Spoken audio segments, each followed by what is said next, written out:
So today I'm going to show you how as a curated team we are saving hundreds of dollars while collaborating together. So if you go to the AI chat page, you will see over here that bunch of APIs is saying inactive or API. What this means is some places like CurateIt AI, you have monthly credits. In the options where it says API, you can just add your own API, and if it says inactive, that means it doesn't have any API to use. So to change that, you can go to the settings, which you can also access from the home page, and over here you can enable or disable the AI model or the provider that you want. Over here what we have got is OpenAI, so I'll quickly add the API key and click save. Once you have saved it, you can enable or disable any of the models that you want from here.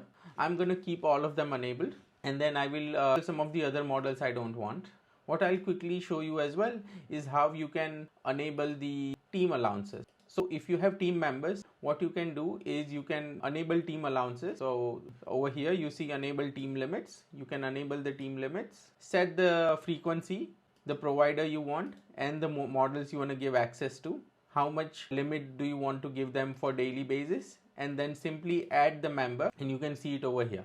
So now this user has been given access to the API key. Now if we quickly jump into that user, there is this Google access that I've given, and it mentions team.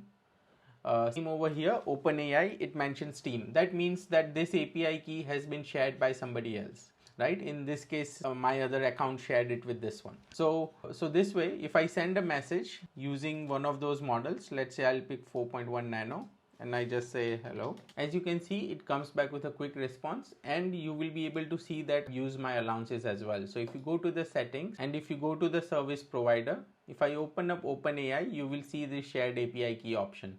You can only use your private key or shared API key one at a time. So you can set, once you add the other one, you can set which one you want as default and use your API keys. What you can also see at the bottom is over here is where it says AI allowances shared to me. You can see the email address it's shared from, as well as how much AI messages or tokens I've used. So hope you found this useful.